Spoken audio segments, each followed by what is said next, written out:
Hey everyone, welcome to the channel. Today we're going to start with a guy who finds out that an angry elephant can easily turn you into a boomerang. Let's dive in. This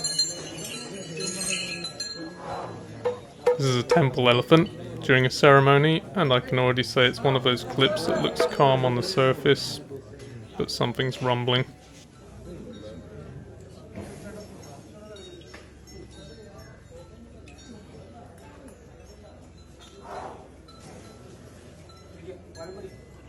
There we go.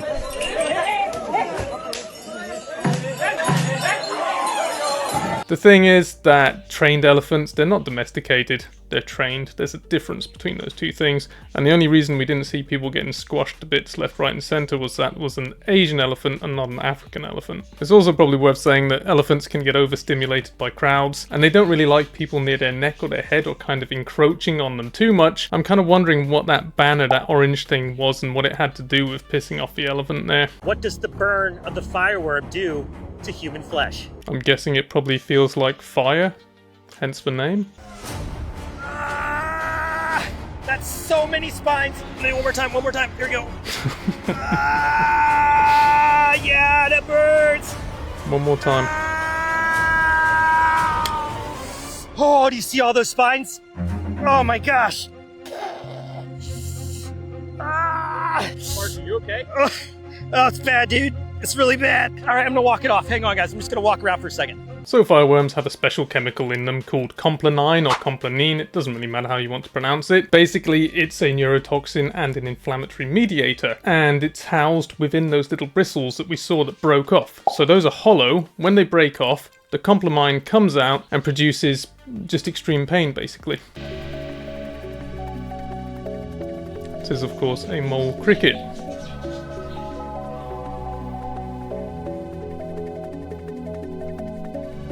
So mole crickets are absolutely fascinating. They are one of the best cases of convergent evolution on the planet, in my opinion. They've got the shovel-like paws, not really paws, obviously they're a cricket, but the shovel-like shape to their front legs, just like a mole has. They've got the pointy face like a mole has, and they also manage to remain quite clean when burrowing, because dirt doesn't stick to them, kind of like the effect that mole hair has as well.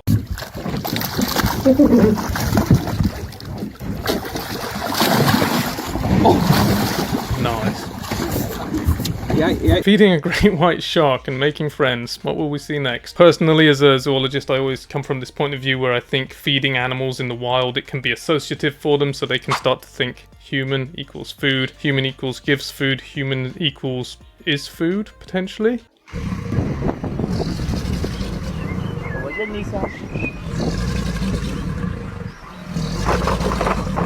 Oh, that's nice. That was a gator. Could have been defending a nest. I don't know, I couldn't see a nest, but it's totally possible. Telling you it's not happy, it's growling at the jeep, and you keep going forwards, and then you say, oh, that's nice. Well, I mean, what do you expect? Tearing off a bumper isn't a big deal to them. They're very, very, very strong. By the way, if you enjoyed this video and you appreciate what I do, please consider subscribing. Thank you very much. Is it? Yeah, it looks like the body looks like a cephalopod. It is totally Well, not. cuttlefish and octopus are related, Okay, this- so... Maybe he's got Sit eyebrows. down and then Oh man, look at Yeah, him. he's totally a cuttlefish. This is a different guy. Look at all of his tentacles are centered It's like on they the front of his face. It's like Davy Yeah, Jones. he look like doesn't look googly like eyes. They look like they painted off. on. Yeah. It looks so fake. So some other arrow with him just came before and just left it here. It's like some little kid dropped their toy. The poor guy's just there getting ripped on by a bunch of humans that come by. I'm pretty sure that's what they call a stubby squid, so it's related to the bobtail squid, the beautiful one that I showed in a previous video. I'll link to that in the description. And it's basically more closely related to a cuttlefish. And they've got these amazing, huge, beautiful eyes. And basically those were very highly reflective right there because of the bright lights on the Nautilus. Most of the time they wouldn't look, you know, bright white and googly like that. It was kind of an effect of the lights. Someone showed me this saying it was a carpet python eating a wallaby, but looks like an olive python to me. And a lot of people were saying, you know, it's not going to manage to swallow it, but it totally will swallow. It will finish the whole wallaby, no problems at all.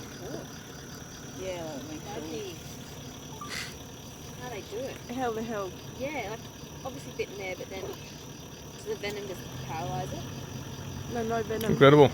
The olive python is the second longest species of snake in Australia, so it's before the carpet python, and it's after the scrub python, as most people call it these days. And they are big snakes, they're long snakes, they like water, they like big meals too, and they're really good at taking down big meals. And I've actually seen footage of one swallowing a freshwater crocodile. Wow, how do they live like this? Nice. Oh shit. Nice hagfish. Some nice soup for you. There you saw some hagfish, which are being fished because even though they have kind of a gross defense mechanism, they are apparently a delicacy in South Korea. And that slime they produce is pretty fascinating actually. They use a protein which is bundled up, kind of like a ball of thread, and when the protein touches the water, when they release it, it unravels extremely quickly. So it's like these huge just globs of slime are just flung into existence. They can turn a whole, container of water into slime within seconds. It's quite fascinating, really.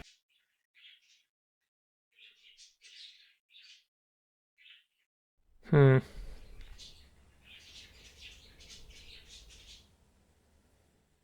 fuck? That just went from puerile jackassery to something quite perverted at the end there. That's one of those accounts that I'm sure people will tell me is all about education and conservation, of course.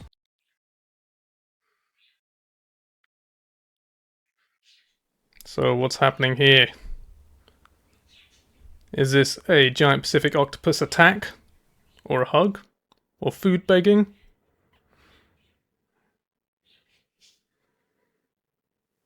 He's off. Giant Pacific octopuses are incredibly large, incredibly intelligent animals. It was bright red because that's their kind of default color, kind of like a nice deep red color. It's not like other octopus species that get angry and then turn red. And a lot of people will say, okay, it's coming, it's begging for food. But no, there's many, many, many cases of this species and other octopus species interacting with humans out of curiosity, and sometimes where there is no perceived benefit for the octopus other than satisfying its curiosity. There's already eyes and body language I don't like here. Given that I trust moose less than bears or other large animals, I'd be gone already. Well, I'd be backing up cautiously. That's an animal which is not happy with the situation and is going to look for a resolution to the situation which will not be beneficial to the human. I mean, with big animals like that, you've got a few options.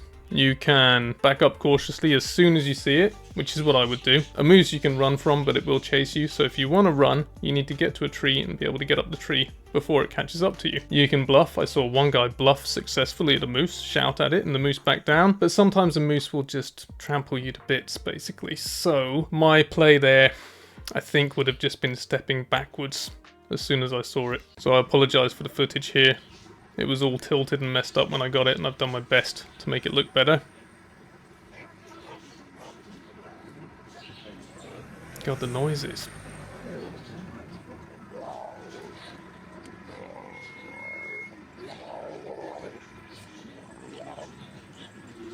Wow. Giant anteaters. First of all, it's important to say that they have killed people. It's documented. And they are built basically to rip open ant hills and termite mounds. So they can rip open a termite mound with their claws, which has been baked by the sun. You know, that's very, very tough. And because of this habit, they are extremely muscular. They've got very strong arms. They're good grapplers, basically. And they've got a thick, stocky neck. And for a jaguar, that makes a choking bite or a neck-breaking bite a lot harder to achieve. Now, the truth is that in that case, the people being there and the lights probably did disturb things a little bit. Would the jaguar manage to get the upper hand otherwise? I'm not so sure. Oh, dude, I'm about to go at it. Oh. Wow. Oh, that's badass, dude. I didn't see it, will you? Dude, that turtle's a fucking dinosaur, dude. Blastoise, bro. First of all, the alligator snapping turtle. It's gone and had a nibble at the alligator. Sometimes they have a nibble just to see what something tastes like, or it could be also saying, I don't like you being here, I want the fish for myself. It's just how turtles are, basically. The alligator, on the other hand, they've got a fearsome reputation. They'll be fearsome with each other even, but there was no benefit to it to fighting. It could go back and try and fight the alligator snapping turtle. It could probably kill it if it really tried, but it would be tough. It would come at a cost. Might be cost of a couple of broken teeth, more bites, and it's just not worth it. So first we're seeing this kind of bitchy behavior from the alligator snapping turtle, and then we're seeing this kind of calculated, cool behavior from the alligator who just thinks, you know what, it's not worth it. Anyway guys, that was the video. I will be back next week with something new. Thank you.